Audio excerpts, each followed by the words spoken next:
Bonsoir et bienvenue au mérite panafricain des premières dames du continent.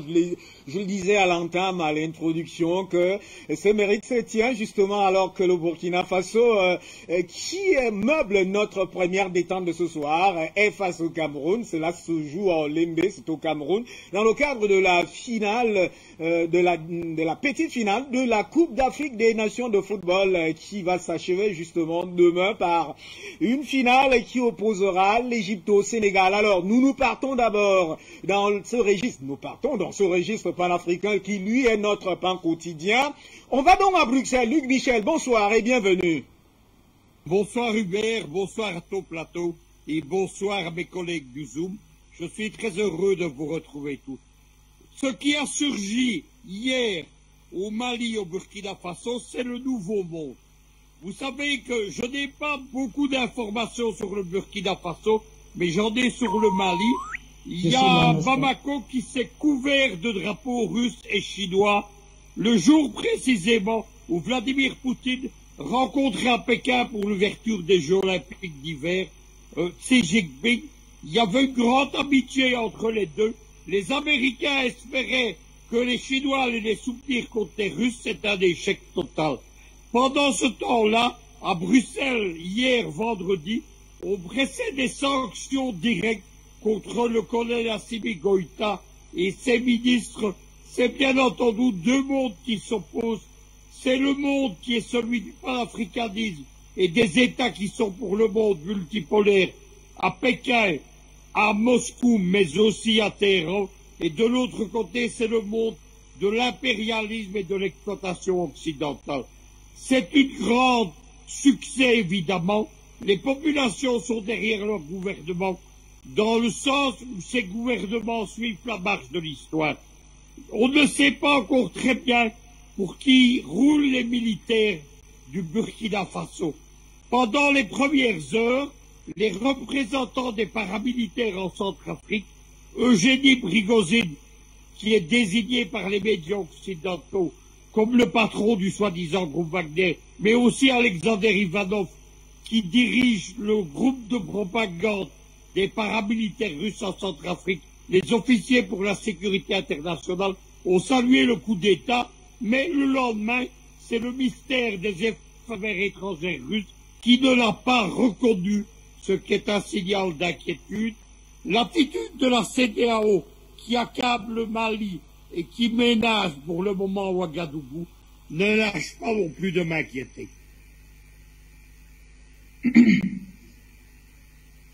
Pratiquement dans le cadre de la géopolitique, mais en réalité, vous n'avez pas des informations sur le Burkina Faso, mais les mêmes manifestations prévues au Burkina Faso devaient justement se dérouler en France. Alors, est-ce qu'on peut faire l'économie de ces manifestations, de leur programmation et surtout des attentes espérées et des objectifs visés? Non, pas du tout. L'ère géopolitique dans lequel nous sommes entrés, c'est en Afrique l'irruption des masses panafricaines dans la politique. Ce ne sont plus des chefs d'État désignés par Paris ou en lutte contre Paris qui décident, ce sont les masses populaires qui sont derrière les panafricanistes et contre les sous-préfets français. C'est ce qui s'est passé au Mali, c'est ce qui se passe au Burkina Faso, c'est ce qui va se passer dans d'autres pays. On sait qu'au Mali, tout a commencé il y a 2 ans par une pétition des patriotes maliens qui s'intitulait Vladimir Poutine vient sauver le Mali. Depuis, les masses panafricaines n'ont pas cessé d'agir pour l'indépendance du Mali. Si les militaires de Ouagadougou s'imaginent qu'ils vont pouvoir faire de la politique contre les masses populaires de leur pays, ils se trompent lourdement. Qu'est-ce qui avait fait l'échec des générations précédentes du panafricanisme? La génération de Lumumba, Nkrumah, Nasser et la génération de Muammar Kadhafi, que j'ai bien connu pour avoir participé à celle-ci, c'était des initiatives qui reposaient sur de petites minorités politiques. Derrière le premier panafricanisme de Lumumba, Nasser ou Nkrumah, il y avait des intellectuels, mais il n'y avait pas le peuple.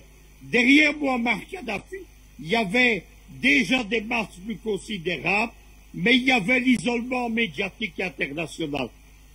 2 mois avant la chute de Tripoli, en juin 2011, il y avait à Tripoli une manifestation de 2 millions de Libyens pour soutenir Kadhafi. Personne n'en a entendu parler, surtout pas en Afrique. Aujourd'hui, c'est différent. Il y a Afrique Média, auquel je ne cesserai jamais de rendre hommage. Il y a les médias qui se situent dans son sillage, comme nos camarades iraniens de la télévision d'État, Presse TV, de la radio d'État iranienne Pars Today. Eh bien, tous ces gens ont fait qu'aujourd'hui, le combat panafricain, il est connu des plus grandes masses et qu'il n'est plus possible de les oublier. C'est ce que la France, nous allons en parler dans le second sujet, c'est ce que la France n'a pas compris. La France, elle mène encore la géopolitique comme si elle était en 2011 ou en 2014-2015, au début du printemps africain. Nous sommes en 2021, la Russie, la Chine, l'Iran sont actives en Afrique, les masses africaines sont soulevées dans tous les pays. Ça ne marche plus, l'ancienne politique. Et l'ancienne géopolitique, c'est ce que Macron, dans son arrogance, n'a pas très bien compris. Vous nous faites revenir à l'esprit, et peut-être on aura à l'écran tout à l'heure, si jamais le réalisateur va chercher de ce côté, c'est-à-dire ce livre que vous connaissez vous très bien, Luc Michel, c'est-à-dire Orgueilleux en Afrique comme la France. C'est un livre très célèbre et qui d'ailleurs... Et arrogant comme un Français en France. Merci à vous, Luc Michel. Alors, on va prendre Nestor Podacé. Nestor Podacé est à Ouagadougou. Alors, Nestor, bonsoir. Quelle est la température qui prévaut dans le pays à Ouagadougou et dans toutes les autres villes? La température à Ouagadougou, c'est qu'elle est bonne, mais l'ennemi de la révolution africaine, c'est la confusion.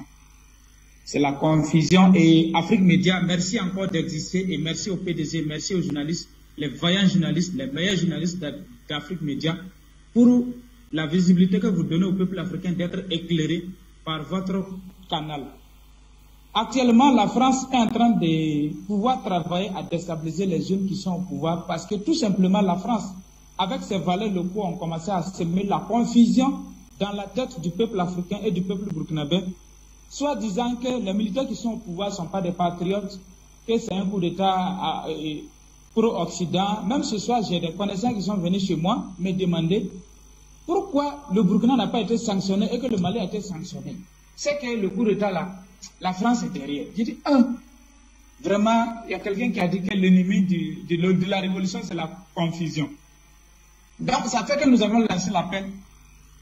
Beaucoup nous ont dit, est-ce que c'est pas mieux, c'est pas trop tôt, il faut être prudent, c'est pas le moment d'aller vite, il faut aller doucement. Je leur ai dit, mais aller doucement, c'est quoi? Même ces questions-là, même si c'est la France qui les a mis là, nous on s'en fout. Nous, ce que nous on veut là, c'est la libération de notre pays. Si c'est pas eux, quelqu'un d'autre va venir. Mais si c'est eux, allons-y. Il faut qu'on sache ce qu'on veut. Si vous pensez que c'est en reculant qu'on va gagner, je pense qu'on a perdu d'avance. Ils ont dit oui, c'est vrai. Bon, au lieu d'être observateur ou attentif, c'est mieux d'aller au charbon. Je dis, mais si nous-mêmes, on ne leur donne pas l'onction populaire d'aller faire ce qu'on veut. La preuve est qu'aujourd'hui, nous sommes réunis devant le camp Guillaume à Ouaga. Nous avons transmis un message aux militaires. Nous avons dit, allez-y vers la Russie. Et encore dans les jours à venir, on compte ressortir encore. Nous les avons transmis un message. Nous avons dit, allez-y vers la Russie. Mais si nous, on ne les pousse pas à aller vers là-bas et qu'on les laisse seuls, est-ce qu'ils peuvent décider? Ils ne peuvent pas décider. Donc actuellement, la France, avec ses valets locaux qui viennent de perdre le pouvoir, ont entrepris une autre manière de communiquer, en train de semer la confusion dans la tête du peuple burkinabé, soit disant que ouais, c'est pas le moment, et il faut observer d'abord, il faut que les militaires posent des actes qui seront rassurants avant de les soutenir. Nous, on va trop vite en besoin. Nous, on n'a pas dit, nous, on a dit, on n'est pas sorti pour aller les soutenir comme ça. Nous sommes allés les soutenir, mais nous avons écrit quelque chose, ce que nous voulons. Si tu t'assois, toi, est-ce que les militaires sauront ce que nous on veut pour faire ce que le peuple veut? Non. C'est à nous d'aller vers eux pour leur dire, voici ce qu'on veut. Maintenant, s'ils refusent, on peut comprendre. La preuve est que depuis, ça fait 2 ans que nous sommes avec votre permission, ça c'est des questions justement de fond. Mais qu'est-ce qui s'est passé exactement aujourd'hui? Allons dans le factuel de ce jour. Aujourd'hui, nous sommes sortis à Bobo-Dioulasso, comme à Ouagadougou. Nous avons marché, nous avons transmis notre message. Nous n'avons pas été gazés, nous n'avons pas été empêchés. Nous n'avons pas été menacés. Donc, alors que sous Roc, on ne pouvait pas manifester librement, aisément ainsi. À chaque fois qu'on tente de marcher sous Roc, on nous empêchait de marcher, on nous interdisait de marcher. J'ai même envoyé les images à la réalisation. Je ne sais pas s'ils peuvent les faire passer. Nous sommes sortis marcher librement, sans problème, sans pression.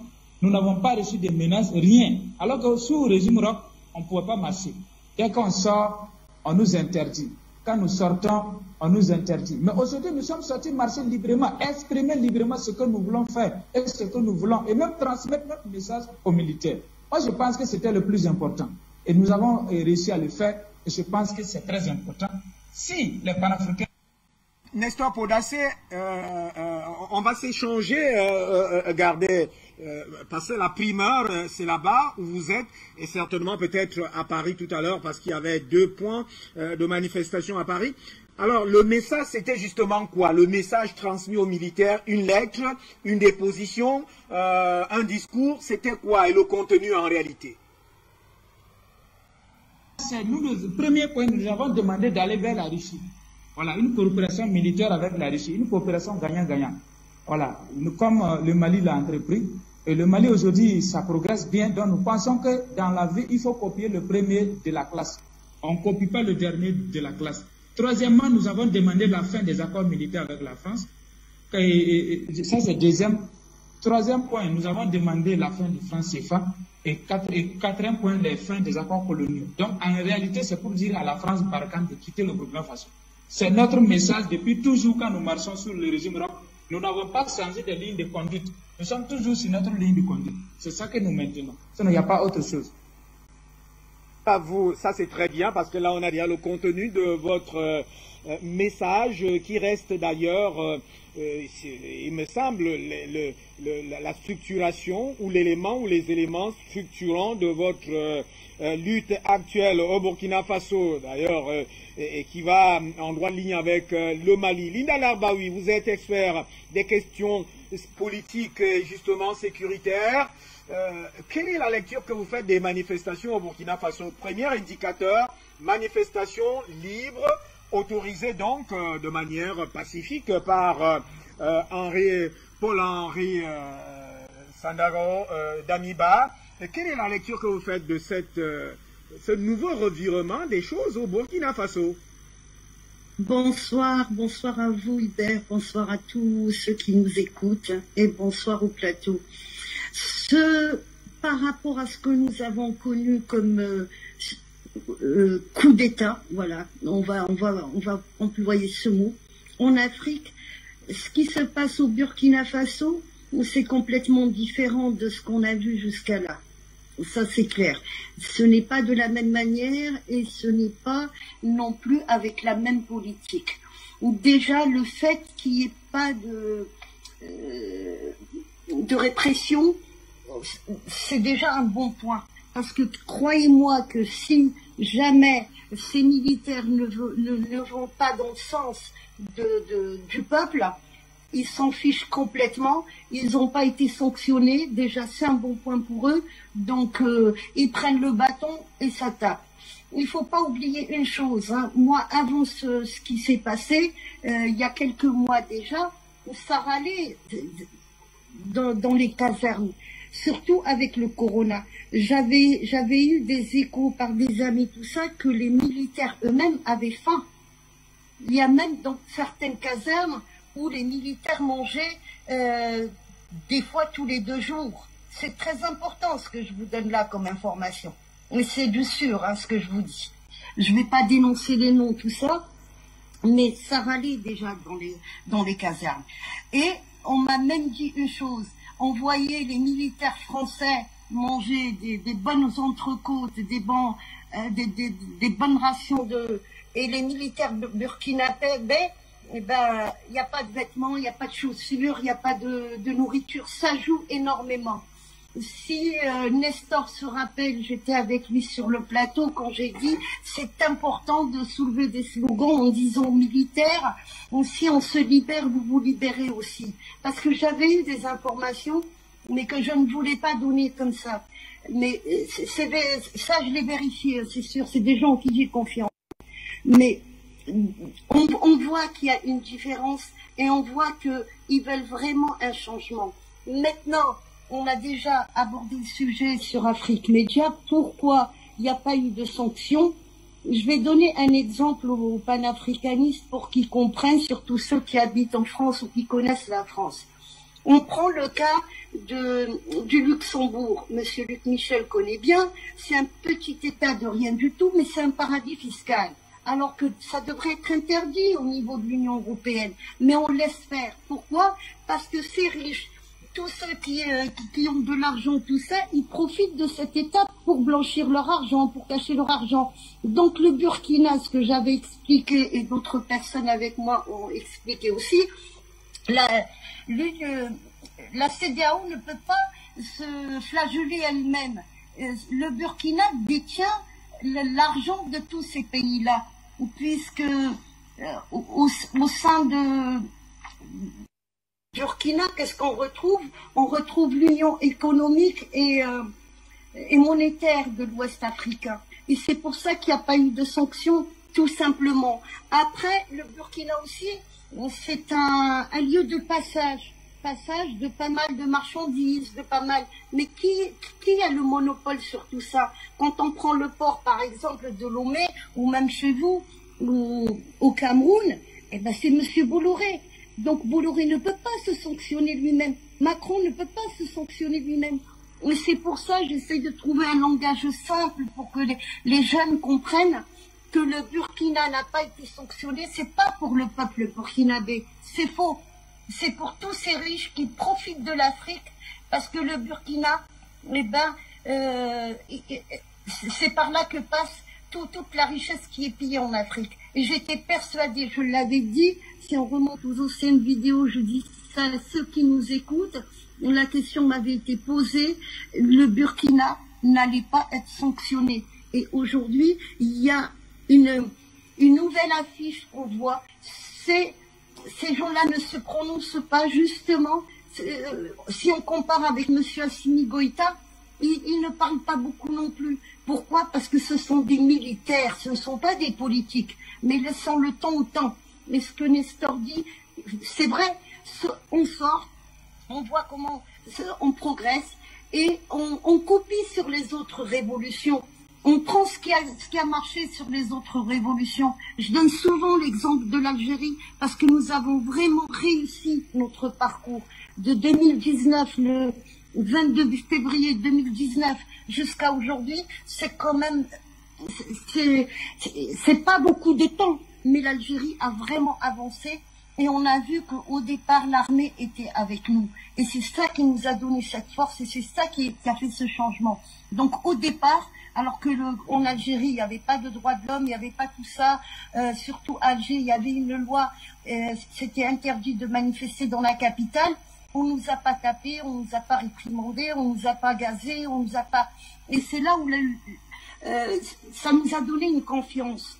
Et au Burkina, je vois que c'est la même chose qui se passe. Donc, que ces jeunes-là continuent à sortir, continuent à réclamer des slogans, des pancartes bien visibles. C'est important ça. Le message, il passera. Il passera. Moi, j'avais regardé, par exemple, sur YouTube, on a retrouvé tous les slogans. Les gens les reprenaient pour les mettre sur une seule vidéo, tout ça. Et c'était même pas des Algériens. Ce qui s'est passé en Syrie, c'est pareil. Ce qui s'est passé en Libye aussi. Donc, ce qui a échoué, on ne prenait pas des slogans négatifs. C'était des slogans positifs qu'il faut prendre. Et il faut faire passer le message et laisser les gens travailler. On va bien voir.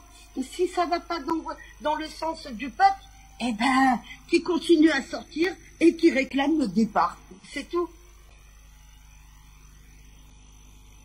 Alors, Mimo Diaz, je crois, vous êtes avec nous. Bonsoir et bienvenue. Alors vous, à quoi retourne cette manifestation au Burkina Faso? Il y a 4 éléments qui sont désormais sur la table des militaires de Paul-Henri Sandaogo Damiba. 4 éléments, 2 poids sur sa table. Tous ces éléments, en réalité, qui militent en défaveur de la France. Qu'est-ce qui se passe pour vous au Burkina Faso avec la manifestation de ce jour? Bon, merci beaucoup pour cette invitation. Bon, je ne sais pas réellement ce qui se passe au Burkina parce que je ne vis pas là-bas, donc j'ai juste quelques informations que je remonte à droite dans les couloirs. Donc je pense que mon frère Nector est peut-être le mieux placé pour savoir ce qui se passe en réalité là-bas. Maintenant, ce que je peux dire en revanche, c'est que je sais qu'au niveau du Mali, il y a eu un coup du peuple.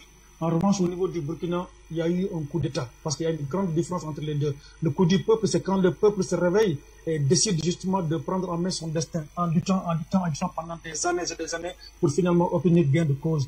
Voilà ce qui s'est passé exactement au niveau du Mali avec justement le Bouma Yoroula, je crois, ça s'appelle. Donc c'est des gens qui étaient présents matin, midi, soir dans les rues de Bamako pour demander justice, pour demander à ce que Ibrahim Boubacar Keïta puisse partir. Donc il y a une révolution populaire. En revanche, ce qui s'est passé au niveau du Burkina, c'est totalement opposé. Donc c'est des militaires qui ont voulu se lever un jour sans pourtant subir la pression populaire pour accéder, en tout cas pour faire ce coup d'État-là. Donc parce que tout simplement, les militaires étaient, disons, dans de très mauvaises conditions de vie. Il n'y avait pas les armes, ils ne pouvaient pas combattre, il n'y avait rien. Et aussi, on a vu aussi que lorsque leurs homologues collègues étaient tués, le président ne procédait pas à des cérémonies de commémoration, il ne voulait même pas. Donc c'est cet agacement-là qui a fait que les militaires ont décidé justement de prendre ce problème-là à bras le corps et pour enfin dégager Marc Christian Kaboré. Je pense qu'ils ont très bien fait.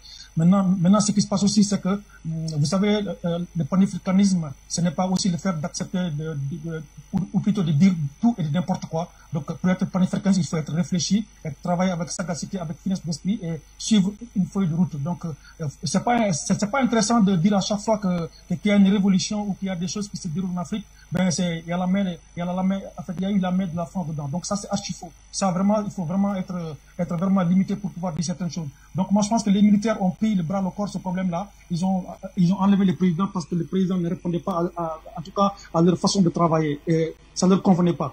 Donc je suis totalement d'accord avec mon frère que je ne connais pas, hein, mais je pense à des endroits qu'on partage le même plateau, à savoir M. Nestor. Il a totalement raison parce qu'aussi les militaires, ce qu'ils ont fait, c'est qu'ils ont fait un acte normal. Parce que n'oubliez pas aussi, l'ancien président qui était là, refusait à la population de manifester, tout en sachant que le droit à la manifestation, c'est un droit constitutionnel qui est inscrit, je pense que dans toutes les constitutions, en tout cas des pays qui se disent démocratiques.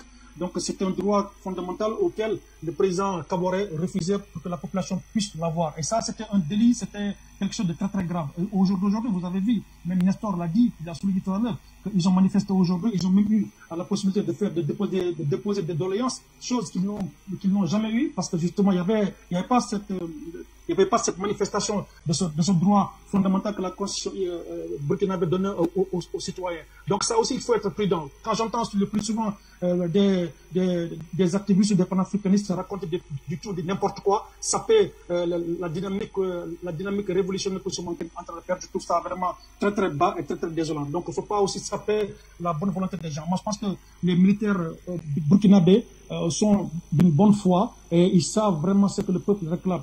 Ce que le peuple réclame, c'est plus de justice, plus de liberté, plus d'équité, plus d'égalité entre les citoyens, plus surtout de développement. Et or, on a remarqué que tous ces paramètres-là ne sont pas présents au niveau du Burkina Faso. Donc aussi, il faudra avoir confiance à ces militaires qui travaillent sans bruit, donc qui ne font vraiment aucun... qui travaillent en sorte qu'il n'y a aucune fuite d'informations. Et ça, je pense aussi, c'est responsable. Parce que vous savez aussi, quand les gens savent où est-ce que vous voulez aller, bien, vous allez perdre la face, vous allez perdre la lutte. D'ailleurs, c'est ce qu'avait fait au départ M. Assimi Goïta quand il est arrivé au pouvoir. Il avait dit tout simplement, lors de son premier discours, je me rappelle très bien, parce que je suis le dossier malien depuis presque 4 ans, 8 ans même, 5 ans de moins. Il avait très bien dit qu'il allait appliquer les accords d'Alger. Mais on a vu jusqu'à présent, il n'a pas appliqué, parce que tout simplement, c'est peut-être que, c'est comme on le dit en français, en langage commun, prêcher le feu pour avoir le vrai. Donc, je pense que c'est une bonne stratégie. Il ne faut pas que les panafricains ou pseudo-activistes essaient quand même de s'apaiser, de saper la bonne volonté de ces militaires qui aujourd'hui sont en train de faire un excellent travail, un excellent job. Voilà. Et aussi, je vais chuter sur ça parce que je pense que c'est ma dernière intervention parce que je suis invité dans votre plateau. Donc, c'était des rendez-vous que j'avais déjà pris. Donc, je ne pense pas que je pourrais rester malheureusement jusqu'à la fin de ce débat-là. Voilà. Merci. Merci à vous, Mimo Diaz. Il y a le second sujet où vous avez certainement beaucoup de choses à nous dire. Non, on ne va pas insister sur votre agenda. On repart vers Luc Michel. Alors, Luc Michel, voilà, vous avez suivi les 4 éléments posés sur la table par Nestor Podacé. Restons sur ces 4 éléments.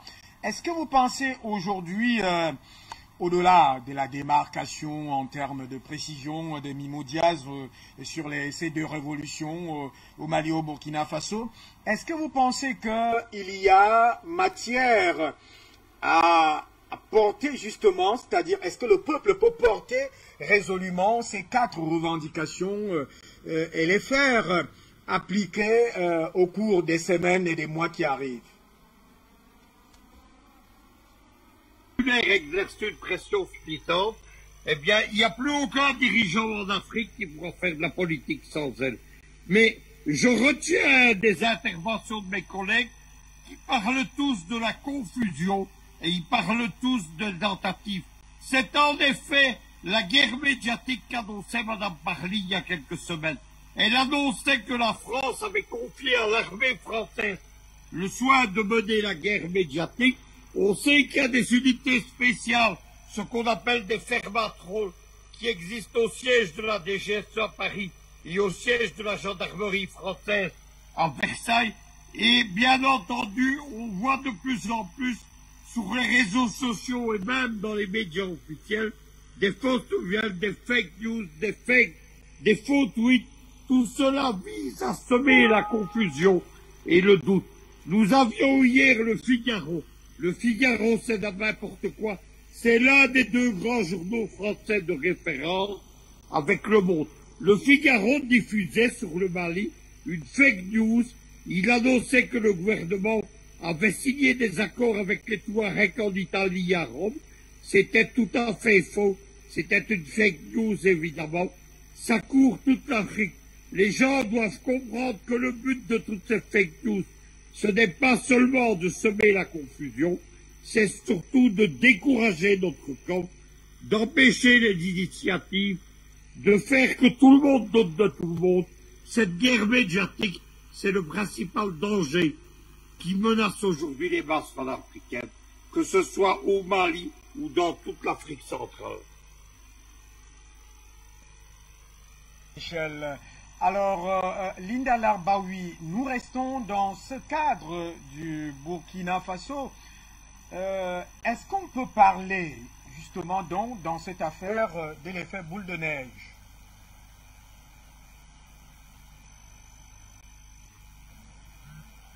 Linda Larbaoui, activez votre micro. Oui, excusez-moi. Je vais rajouter aussi quelque chose par rapport à ce que notre ami Luc Michel vient de dire. Ce qui a fait échouer justement, et c'est bien de reprendre des exemples, comme ça les gens comprennent ce qui a fait échouer la révolution en Syrie, c'est bien cette guerre médiatique de la même manière. Il y a quelques jours, j'ai pas arrêté sur un fan club panafricaniste. À chaque fois qu'il y avait quelque chose qui tombait, je marquais dessus attention, attention. Parce que ça aussi, on est en plein dedans. Il faut pas répondre à tout ce qui se dit, il faut pas répondre à tout ce qu'on écoute.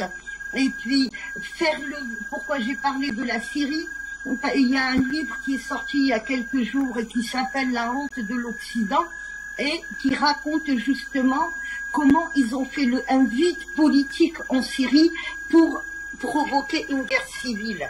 Donc il faut pas que les Burkinabés tombent là-dedans. On va commencer à dire lui c'est un traître, lui c'est la France qui l'a mis, lui il faut pas qu'ils tombent là-dedans. Il faut pas qu'ils écoutent les autres. Il faut qu'ils aient confiance en leur armée en ce moment. Forcément, quand il y a une masse de population qui sort, forcément il y a une manipulation. Ce que Nestor fait quand il demande à des amis de le rejoindre, c'est une manipulation. Voilà, mais une bonne manipulation. Mais il ne faut pas non plus commencer à dire que tout le monde est traître. C'est ça qui a fait chuter la Syrie, et ça fait 10 ans que ça dure, et ils s'en remettent toujours pas. Donc ils fassent très très attention. Il y a des exemples sur Internet de ce qui n'a pas marché chez les autres, et ben qu'on l'évite. C'est pas un conseil que je donne, mais c'est un constat par rapport, j'ai vécu tous ces printemps arabes, je sais comment le printemps africain on essayait de le mettre en route. Donc, il faut faire attention à ça. Le Burkina, pour le moment, je pense qu'il est en bonne voie. Encore une fois, quand je dis des choses comme ça, je parle du peuple. Il y a une conscience du peuple. Le Burkina, le Mali, ce ne sont pas des pays pauvres. C'est la population qui est pauvre parce qu'on l'appauvrit. Et ces gens-là ont pris leur destin en main. Ils veulent changer les choses. Il y a une partie de la population qui n'a pas rejoint encore la révolution, mais c'est pas parce qu'elle n'est pas dans les rues qu'elle est contre. Ça aussi, il faut le prendre en compte. Il y a des gens qui ont peur, il y a des gens qui ont des obligations, il y a des gens qui ont des familles, et s'il leur arrive quelque chose, personne ne peut nourrir leur famille, mais ça ne veut pas dire qu'ils sont contre le changement. Les militaires burkinabés, c'est des gens du peuple. Ils sont issus du peuple. Ce ne sont pas des pièces rapportées au Burkina. Donc, forcément, il y a des militaires qui ont la fibre patriotique. Et j'en suis convaincue, je suis sûre que les militaires, à chaque fois qu'il y a un problème quelque part, c'est les militaires qui sortent en premier. C'est eux qui meurent en premier. Ils voient, ceux qui sont là, ils ont vu des camarades mourir. Donc, il y a cette volonté de vouloir changer les choses. En Afrique, grâce à tout ce qui se passe, et je vous assure, Afrique Média, vous avez fait un excellent travail. Grâce à vous, vous étiez les pionniers, et grâce aussi à des gens comme le monsieur Luc Michel. Donc, il y a un réveil de conscience. Donc, ces militaires, c'est des Burkinabés. Ce ne sont pas des mercenaires qu'on a ramenés d'ailleurs pour défendre le pays. Quand on va s'engager dans une armée, et on sait que son pays est entouré de terroristes et des gens et la contrebande aussi, attention, la contrebande, ça fait des dégâts. Donc ces gens-là, s'ils n'ont pas une fibre patriotique, ils ne s'engagent pas dans l'armée. Donc il faut croire en eux. Oh, il ne faut pas croire à eux. Alors Nestor Podacier, on revient à vous pour ce sujet. Nous sommes toujours au Burkina Faso avec cette manifestation. Vous nous avez présenté un pouvoir désormais ouvert, compréhensif sur ce qui se passe avec la société civile. Mais est-ce que c'est pas le pouvoir, en fait, les militaires, est-ce qu'ils sont prêts à écouter? Est-ce que vous avez des signes de ce que vous serez écouté? On a déjà dit hier qu'il y a de l'argent qui se distribue là-bas, les francs CFA c'est distribué à gauche et à droite par l'ambassadeur de France et ses services au Burkina Faso pour tenter de corrompre la société civile. Est-ce que vous êtes écoutés? Quels sont les moyens que vous avez pour votre politique pour pouvoir faire en sorte que, par exemple, les accords avec la Russie soient établis? Je rappelle toujours, j'ai fait cette recherche, j'ai découvert, et c'est ahurant, d'ailleurs j'ai eu des panélistes ici qui l'ont dit, que pratiquement pour l'accord militaire actuel du Burkina Faso, c'est M. Gilles Thibault, ambassadeur du Burkina Faso, qui l'avait signé côté France, et côté Burkina Faso, le ministre délégué auprès du ministre de la Défense. Est-ce qu'aujourd'hui, l'accord militaire que vous demandez avec la Russie et les autres trois éléments, vous avez l'impression que vous allez atteindre vos objectifs? Oui, on a l'impression qu'on va entendre oui, parce qu'il y a l'espoir, puisque l'accord que vous dites a été signé le 9 janvier 2015, juste après le départ de Blaise, parce que l'armée française était au Burkina Faso de façon illégale. Ils étaient là, parce que Blaise était là, bon sous-préfet, donc ils étaient dans un terrain conquis. Et quand Blaise est parti, et nous avons commencé à crier pour dire que la France a fait de l'ingérence, parce qu'il n'a pas d'accord militaire avec nous, et puis il se permet de venir insulter Blaise Compaoré. Donc la France voyait ses intérêts menacés par la société civile. Donc rapidement, il a fait signer l'accord. Mais ce n'est pas plutôt ministre délégué de la Défense, mais c'est plutôt ministre délégué aux Affaires étrangères. Ce n'est même pas un ministre délégué à la Défense. C'est un ministre délégué aux Affaires étrangères qui a signé l'accord avec la France. Et le 9 janvier 2015. Et nous n'avons pas aimé cela. Et nous voulons que ces accords-là soient revisités.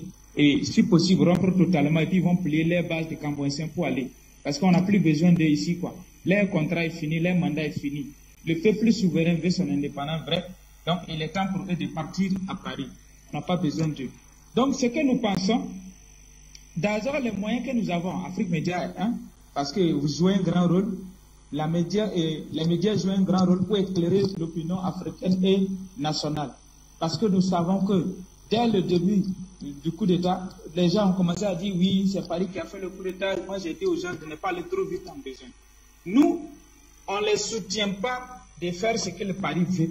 Mais nous, on le soutient et les dire de faire ce que le peuple veut. Mais sinon, en tant qu'Africains, Panafricains, on ne fait pas cela. Qui va le faire? Personne ne peut le faire. Donc nous, on demande.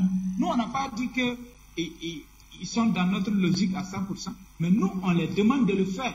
Et c'est un impératif parce que c'est la volonté populaire. Nous sommes sortis aujourd'hui, allez les dire, voici le message. Dans les jours à venir, on va continuer à sortir. Pour le moment, il n'a pas encore reçu la société civile. Il a reçu les partis politiques, il a reçu les syndicats, il a reçu les différents corps paramilitaires et militaires, mais il n'a pas encore reçu la société civile. Donc nous, on est dans notre rôle, on va continuer à mettre à demander, à maintenir l'aspiration populaire pour dire voici ce que le peuple veut. Aujourd'hui, la majeure partie de la population n'a plus confiance aux hommes politiques et aux partis politiques. C'est pour cela qu'il faut confiance, surtout société civile panafricaniste. Pas tous les OSC, société civile panafricaniste. Donc le panafricanisme, donc l'Afrique Média et le porte-flambeau est en marche. Et nous demandons l'accompagnement d'Afrique Média pour que les militaires, le message puisse passer au plus fin. Donc nous sommes en train de travailler, même demain même nous avons une conférence de presse au centre de motivation Thomas Sankara à Bama ici, à Bourg-Guelasso, où les panafricanistes, le bloc panafricaniste va se réunir pour donner l'information et continuer à donner notre position par rapport à ce coup d'État, par rapport à ce que nous devons comme rôle. Nous ne sommes pas en train de suivre les militaires pour suivre, comme on aime dire, le suivi moutonnier, mais nous les suivons en demandant des préalables. Et ce que nous voulons, le peuple veut. Nous, on n'a pas demandé de nous donner pain, de nous donner ceci. Non, nous disons de revisiter tous les accords, même les mines, les sociétés minières là. Voilà, on a demandé tout ça parce que les accords miniers n'est pas bon. Il y a que 10% qui revient au peuple burkinabé et les multinationales prennent 90%. Par exemple, mine de Houndé là, le gars a signé pour exporter, pour exploiter. Le quantité donc qu'il devait exploiter là, il a fait en 3 sites. Alors peut-être il a signé contrat d'un seul site, mais il a fait 3 sites. Donc les 2 autres là, c'est illégal, ils ne payent pas. On a toutes ces informations là. Il y en a plein de choses comme ça que nous sommes en train de lutter contre la mauvaise gouvernance, le népotisme, le favoritisme. Tout cela, ça doit finir. Mais ça, c'est à l'interne. Mais à l'international, c'est la France qui est notre problème. Nous, on a dit France dégage. Aujourd'hui, nous sommes sortis avec le drapeau russe. Nous sommes sortis avec le drapeau burkinabé. Et nous avons caricaturé le drapeau français, brûlé, pour dire qu'on ne veut plus la France au Burkina Faso. La France doit partir. La France doit partir et elle doit partir. Donc c'est pour dire que le combat doit être mené à tous les niveaux. Intellectuel, juridique, et Larry aussi doit parler. Pour nous donner l'onction à ceux qui sont là pour dire le peuple est avec vous, vous pouvez agir sans crainte. Mais si on doute, et puis il y a certains cyberactivistes dont je ne vais pas dire leur nom, qui influencent beaucoup, qui commencent déjà à dire ah, soyez prudents avec ces militaires, Paris est derrière. Bon, tout ça, moi je pense que s'ils sont vraiment dans un élan de combat patriotique comme nous autres, ils doivent éviter de faire ce genre de sorties, puisqu'ils ne sont pas sur le terrain. Ils n'ont qu'à nous demander, nous qui sommes sur le terrain, comment ça se passe, quelle direction ça prend, tel que Afrique Média le fait. Mais ils sont derrière, ils prennent leur téléphone, ils mettent leurs mégas, ils se lèvent, commencent à parler de Burkina Faso, comme s'ils vivent ici, alors qu'ils ne vivent pas ici, ils sont à des milliers de kilomètres de Burkina Faso. Moi, je pense que ça, ce n'est pas bon pour l'Afrique. Nous devons parler le même langage. Et si nous parlons le même langage, ils devaient dire, ah, les militaires qui sont arrivés, nous, on ne sait pas. C'est nous, on a demandé. Les 22 ans, nous, on est satisfaits. Nous, on a dit, l'armée n'a qu'à prendre sa responsabilité. Nous, on n'a pas désigné X, il faut venir prendre. Nous, on a dit, l'armée n'a qu'à prendre sa responsabilité. Et l'armée se sont concertés pour désigner ceux qui vont prendre la tête. Mais pourquoi vous restez de loin pour dire non, c'est là, c'est Paris qui est derrière, c'est sur cela. Est-ce que c'est Paris qui nous a dit de sortir marcher? Non. Paris ne nous a pas dit de sortir manifester. C'est nous, on est sorti, peuple burkinabé, le 22, parce qu'on avait sanctionné le Mali. Et même avant ça, on sortait. Depuis combien de mois, on a essayé de marcher ici plusieurs fois. On a même invité Tommy Seba ici quand il venait. On l'a expulsé Mani Militari. Tout ça là, vous êtes au courant de ça. Et vous permettez de dire que non, c'est Paris qui est derrière le coup d'État. Non, mais on voulait le changement. Le peuple voulait le changement. Quel que soit celui qui allait arriver, le peuple voulait le changement, un point, un train. Et quand il va venir, le peuple va continuer. La preuve est qu'Europe nous a empêché de marcher. Mais aujourd'hui, ils ne nous ont pas empêché de marcher. Donc si on dit de choisir Roch et Damiba, moi j'allais choisir Damiba, puisqu'il ne m'a jamais gazé. Mais sur Roch, quand on sortait, il nous gaze toujours. Aujourd'hui, on n'a pas été gazé. Donc, prochainement, peut-être que beaucoup aussi avaient peur de voir est-ce qu'on n'allait pas être gazé comme c'est des militaires. Mais comme ils ont vu que tout s'est bien passé, quand on va lancer un autre appel, ils vont sortir en grand nombre. Ça, c'est clair. Voilà, aujourd'hui, le Yaraoulé mobilise beaucoup au Mali, mais au début, ce n'était pas comme ça. Au début, ce n'était pas comme ça. Les gens étaient un peu dubitatifs, tout. Mais aujourd'hui, ça commence à donner. Donc, c'est comme ça.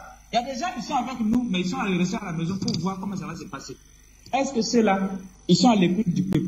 Est-ce que ceux-là, ils ne vont pas nous gazer? Mais aujourd'hui, le terrain a démontré le contraire. Donc, nous sommes confiants, nous sommes galvanisés. Demain, on va faire conférence de presse et on va donner la lecture de la situation, on va donner le mot d'ordre à suivre et dans les jours à venir encore, on va sortir encore. Ça, c'est clair. Nous n'allons pas baisser les bras tant que la France ne quitte pas le Burkina Faso. Merci beaucoup. On repart très rapidement vers... voilà, cette phrase est devenue mythique et même pratiquement historique de Thomas Sankara, la patrie ou la mort, nous vaincrons. Et ça se poursuit, on va vers Mimo Diaz. Alors, Mimo Diaz, on reste toujours au Burkina Faso. C'est vrai, vous dites, vous n'avez pas beaucoup d'éléments, mais est-ce que quand vous voyez ce qui se passe au Burkina Faso, vous dites, l'huile, en fait, la tache d'huile est en train de se répandre un peu partout avec les mêmes exigences, les mêmes récriminations, puisque c'est la même situation, vous êtes au Sahel, vous vivez les mêmes situations, Mimo Diaz. Oui, bon, présentement, je ne vis pas au Sahel, je ne sais pas qu'est-ce qui se passe au Sahel en réalité, mais bon. Mais je pense que... Oui, allô? Allez-y. Ouais, je disais que, honnêtement, je ne sais pas qu'est-ce qui se passe. Je pense qu'aujourd'hui, parmi toutes les personnes qui blabartent sur le cas du Burkina, je pense que Nestor, peut-être elle est la mieux placée parce que, bon, il a assez bien dit, au départ, les gens, ils sont débutatifs par rapport à ce qui se passe parce qu'ils se disent, déjà, il y a des fausses. Mimo Diaz, est-ce qu'il y a des ressemblances avec le cas du Mali? Est-ce qu'on voit des ressemblances? Est-ce qu'il peut y avoir des soutiens? Est-ce qu'il peut y avoir des rapprochements? C'est ça, vous êtes au Mali, vous n'êtes pas très loin du Burkina Faso, s'entend. Vous connaissez la situation du Mali et celle du Burkina Faso. Est-ce qu'il peut y avoir des rapprochements? Est-ce qu'il peut y avoir des ressemblances? Est-ce que des choses peuvent se traiter ensemble, Mimo Diaz? Comme je l'avais rappelé tout à l'heure, bon, c'est vrai, au départ, il y a le peuple burkinabé qui manifestait, qui voulait même soutenir le Mali, mais que finalement, les manifestations n'ont pas été accordées par la préfecture ou par la mairie, peu importe celui ou celle qui les donne. Mais l'essentiel, c'est que aujourd'hui, la situation, c'est pas exactement la même chose, parce que, comme je l'avais expliqué, il y a une révolution populaire au niveau du Mali. Au Burkina, ce n'est pas pareil. Ce sont les militaires qui ont décidé de résoudre leurs propres problèmes. Et par ricochet, peut-être en profiter pour résoudre le problème de la population. Et je pense qu'aujourd'hui, ceux qui voulaient que Kaboré parte, évidemment, ils vont suivre les militaires parce que peut-être les militaires vont poser moindre mal que par rapport à l'ancien régime qui était là, qui quand même gazait les populations, les empêchait disons, de manifester. Aujourd'hui, ce qu'on entend des militaires, c'est qu'il y ait des rapprochements, parce qu'aujourd'hui, comme je l'avais dit, nous voulons vraiment qu'il y ait des milliers et des milliers de coups de tête tant que les présidents que l'on place chez nous comme des panthères n'arrivent pas à répondre aux aspirations des populations. Donc les militaires au niveau du Burkina doivent obligatoirement, ils sont obligés de suivre la revendication populaire, ils sont obligés de suivre aujourd'hui le mouvement panafricaniste qui est en train de prendre de l'ampleur partout en Afrique. Parce que vous savez très bien que ceux qui manifestaient au départ pour pouvoir justement obtenir ce droit à la manifestation vont évidemment continuer à soutenir les militaires. Donc, et le rapprochement entre Burkina et Mali, c'est un rapprochement qui doit obligatoirement se faire, parce que si ça ne se fait pas, bien, la population vont manifester. Et puis aussi, l'autre cas, c'est aussi peut-être même il se peut même qu'il y ait une autre tentative de coup d'État dans un coup d'État, parce que si les militaires aujourd'hui qui sont là et qui n'arrivent pas justement à résoudre ce problème-là ne le font pas, ben c'est évidemment le pays ne va pas rester comme ça, bouche bée, parce que l'autre président est déjà parti. Donc, ils ont intérêt, mais vraiment, ils ont intérêt de travailler avec sagacité, avec finesse d'esprit, pour vraiment avoir une feuille de route très très claire. Se rapprocher du côté du Mali, c'est quelque chose de fondamental qu'ils seront obligés de faire, parce que s'ils ne le font pas, je vous assure, ils vont subir un coup d'État par leurs propres semblables. Donc ils sont obligés. Et là, je pense qu'ils l'ont très bien compris. Mais vraiment, ils l'ont très bien compris parce qu'ils ne communiquent pas. Donc, ils gardent au moins l'information et ils font des gestes d'apaisement parce que quand ils autorisent la population à aller manifester, ça veut dire qu'ils sont à l'écoute. Le temps que la population manifeste, ils sont en train de profiler leur stratégie pour pouvoir se pied danser. Et je pense que c'est une bonne stratégie. Donc, laissons pour le moment les militaires travailler. Pour moi, ils sont dans la bonne voie, ils sont dans la bonne perspective. Il ne faut pas que les gens aussi essaient de les perturber en leur disant qu'il faut qu'ils fassent le travail de façon rapide. Non. Vous savez, même le Coran est descendu par fragmentation. Donc, laissons le temps aux militaires burkinabés pour qu'ils puissent asseoir leur propre feuille de route sans qu'il y ait des pressions de la part de la population, sans pourtant qu'il y ait des pressions au niveau de la communauté internationale. Et tout à l'heure, j'ai entendu une de nos panélistes qui disait justement, qui essaie de justifier le fait que le Burkina n'a pas été sanctionné.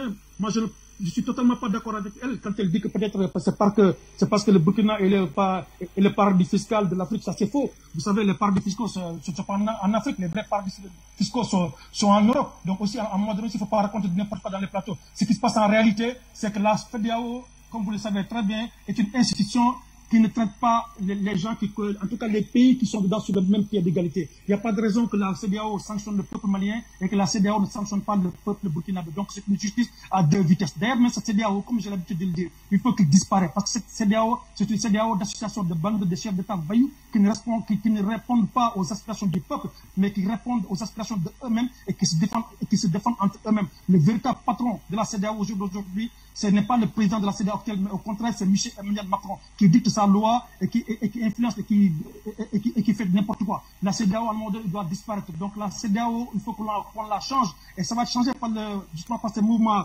panafricanistes qui sont en train de naître et qui vraiment sont en train d'aller de l'avant. Parce qu'aujourd'hui, moi, par exemple, je vois pas.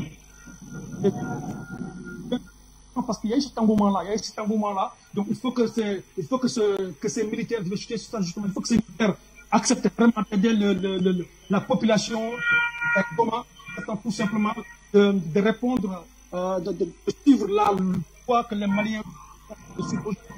La meilleure des voies que le peuple africain est en train de suivre, c'est celle déterminée par le peuple malien via Assimi Goïta. On pense qu'on va rester au pouvoir pendant 15 ans pour qui a longtemps été bafoué par la France et par même ses anciens présidents Pantin, Liman, Ibrahim. Mimo Drissa, vous êtes finalement sorti, on va revenir à vous tout à l'heure. Mais je pourrais requérir de vous de pouvoir écourter votre réunion. Hein. Je crois que c'est la réunion des Yerewolo parce que nous irons au deuxième sujet tout à l'heure. Alors on va faire pratiquement, je crois, un dernier tour avec ce sujet. Alors, ce tour-là voudrait quand même qu'on dépasse le cas des manifestations et peut-être aussi ces quatre revendications posées sur la table. Luc Michel, lorsqu'on regarde le Burkina Faso aujourd'hui, et lorsque vous avez suivi que l'ambassadeur de France distribue l'argent aux organisations, la société civile, au peuple et tout ça, et lorsque vous, Nestor Podacé pourra le confirmer tout à l'heure, d'ailleurs, Monsieur Lompo Israël Larba l'a dit un peu, c'est-à-dire que le Burkina Faso, dans le nord pratiquement, c'est des populations meurtries.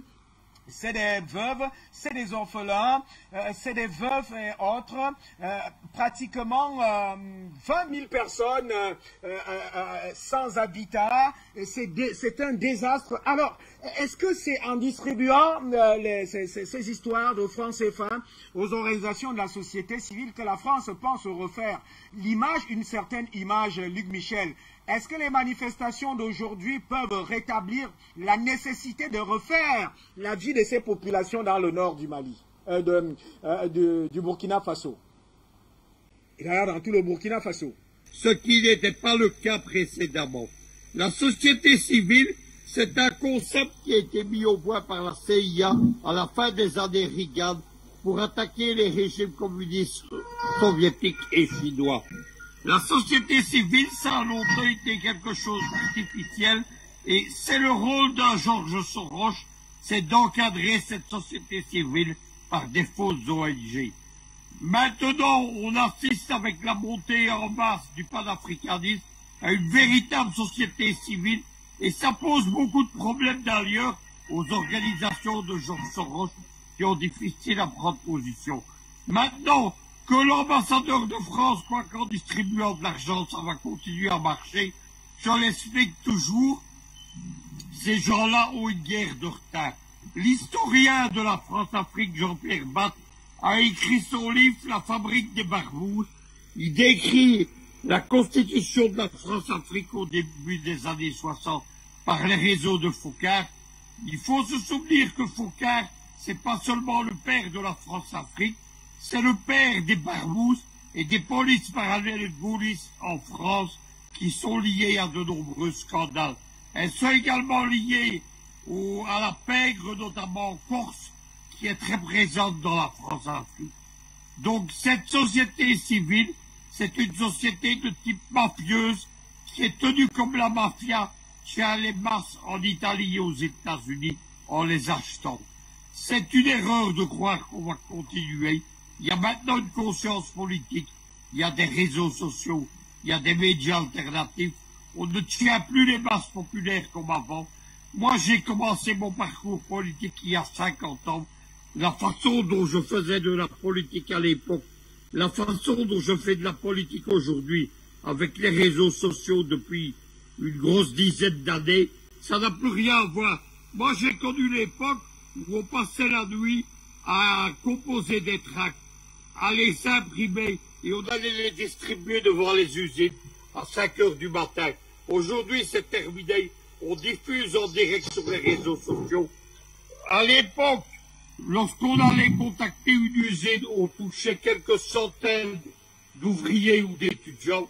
Aujourd'hui, sur les réseaux sociaux, moi j'ai une très grosse capacité avec nos pages Facebook, nos groupes Telegram, nos groupes WhatsApp, Twitter, etc. Moi-même, instantanément, je touche plusieurs milliers de personnes. C'est une autre époque.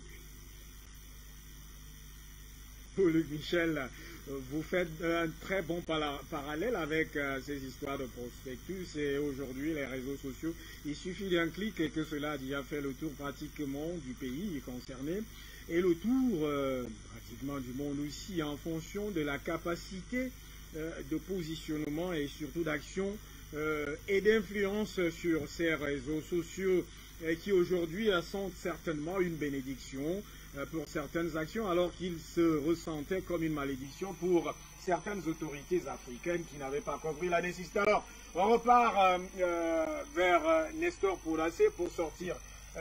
Non, Linda Larbahu d'abord. Alors, Linda, est-ce que la nécessité ou l'urgence aujourd'hui, c'est pas de construire ou de reconstruire, ou tout au moins de ramener la sérénité, la vie auprès des populations, au lieu de distribuer les francs CFA comme le fait l'ambassadeur de France. Et d'ailleurs, vous venez de suivre Nestor Poulassé qui dit que cet accord militaire très contesté avait été signé dans une situation d'incertitude et le renard de surface qu'est la France profite toujours de ces situations. Alors, est-ce que la nécessité, c'est pas refaire la vie des populations burkinabées?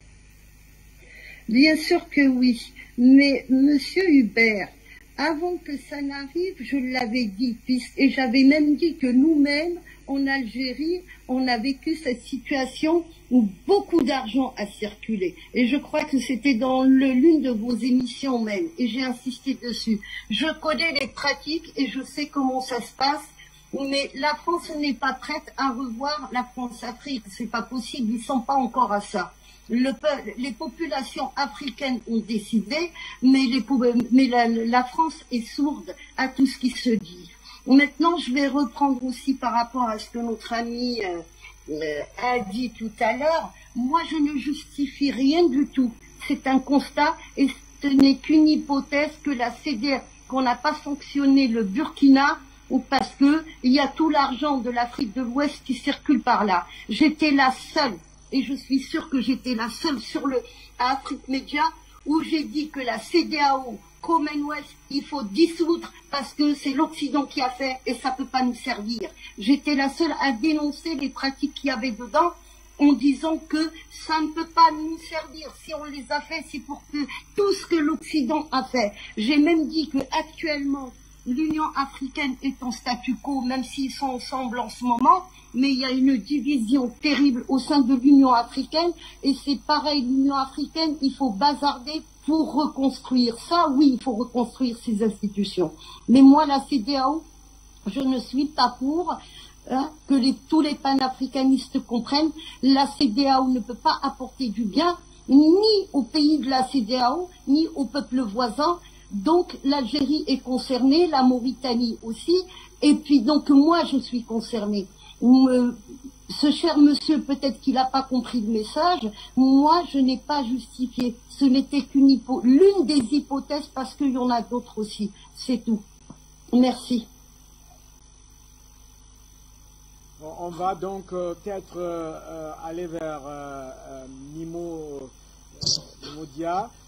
En récurrent à nos téléspectateurs, ceux qui nous suivent, on sait qu'il y a certains qui sont bousculés par une certaine actualité. Vous avez les numéros au bas de votre petit écran. Je sais, vous êtes déjà très nombreux sur la toile et vous vous bousculez. Vous pouvez donc maintenant commencer à vous préparer, à appeler, insister. Quand vous n'arrivez pas à nous joindre, insister. Le standard est là, ouvert pour vous. Alors, Mimo Diaz, on va sortir de ce sujet en disant quand même, en ouvrant au niveau du Sahel, je risque de repartir vers Luc Michel, mais c'est le Sahel qui est concerné dans cette affaire, parce qu'en principe, ce que nous avons suivi hier, c'est que la France veut sauver le territoire des 3 frontières, qui semble être justement la propriété privée des puissances internationales, naturellement le chemin de fer avec Bolloré et certaines propriétés des oligarques. Alors, est-ce que cela, en réalité, ne nécessite pas un renforcement de la révolution, on peut dire de la révolution du peuple burkinabé pour exiger que, même si vous semblez dire qu'il ne faut pas faire de pression, pour exiger que, en réalité, que ce soit les aspirations du peuple qui soient prises en compte. Mimo Dia.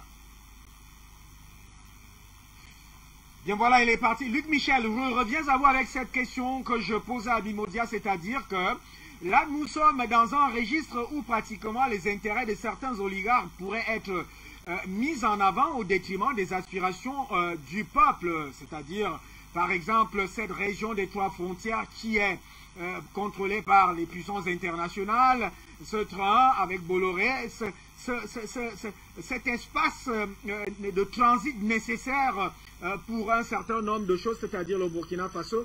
Comment conjuguer cela avec les aspirations du peuple? Écoutez, il y a un divorce aujourd'hui entre les élites financières, ceux que Poutine a appelés il y a 25 ans les oligarques, justement. Il y a un divorce entre ces oligarques et entre les peuples partout dans le monde. C'est pas seulement pour l'Afrique. Il faut savoir qu'il y a des intérêts importants derrière. Et quand on étudie justement la constitution de la fabrique des Barbouzes, Jean-Pierre Batte explique bien que la France-Afrique a 3 piliers. Il y a l'État français, avec sa diplomatie, le Quai d'Orsay, avec son armée, avec ses services secrets. Deuxièmement, il y a les réseaux de Barbouzes, qui étaient ceux de Fauquin, qui sont aujourd'hui ceux de Le Drian. Et troisièmement, il y a les multinationales françaises, Elf de Nu, Total, Areva, etc. D'ailleurs, bien entendu, ces multinationales ont leur propre Barbouze. Par exemple, en 1975, Fauquin passe chez Elf constituer le service de sécurité, le service privé de la multinationale qui a déjà tenté des coups d'État, notamment au Katanga et au Biafra, dans les années 60. Il faut pas espérer que tous ces gens vont lâcher le terrain et vont lâcher leur position en souriant. Il y a quelques semaines, il y a eu la biographie ultime de la France-Afrique. Elle s'intitule L'Empire qui ne voulait pas mourir. Je vais vous en parler dans le deuxième sujet. Les Français ont des projets. Le Quai d'Orsay et Macron, ils tentent encore de relancer la machine. L'Empire ne mourra pas de sa belle mort. Il faudra l'achever.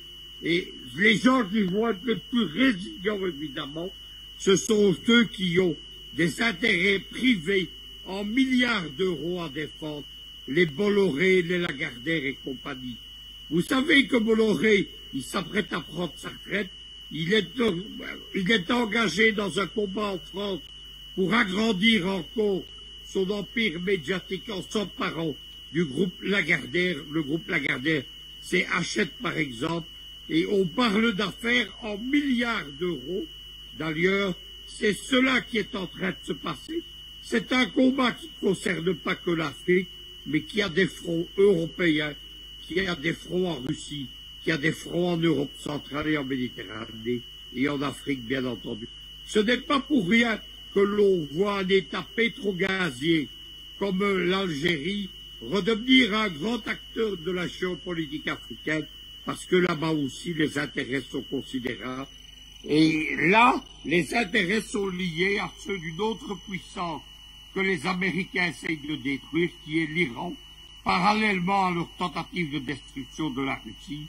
Ces gens ne se laisseront pas faire, ni d'un côté les oligarques, ni de l'autre les États de l'Eurasie qui sont engagés dans tout cela. Malheureusement pour les Africains, l'Afrique, c'est actuellement comme dans la dernière étape de la guerre froide, les années 70-80, l'Afrique c'est le champ de bataille de toutes ces puissances impérialistes. C'est la raison pour laquelle les Africains ne doivent pas se désintéresser de ce combat, mais ils doivent choisir leur camp. Leur camp, ça ne peut pas être celui du bloc américain d'Occident.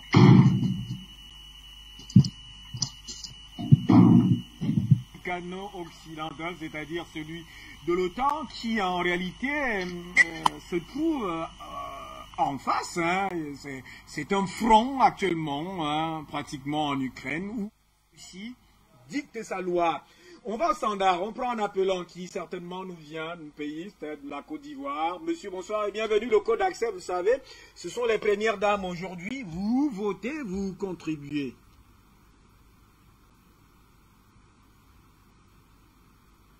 Est-ce que nous avons cet appelant? Cet appelant est parti.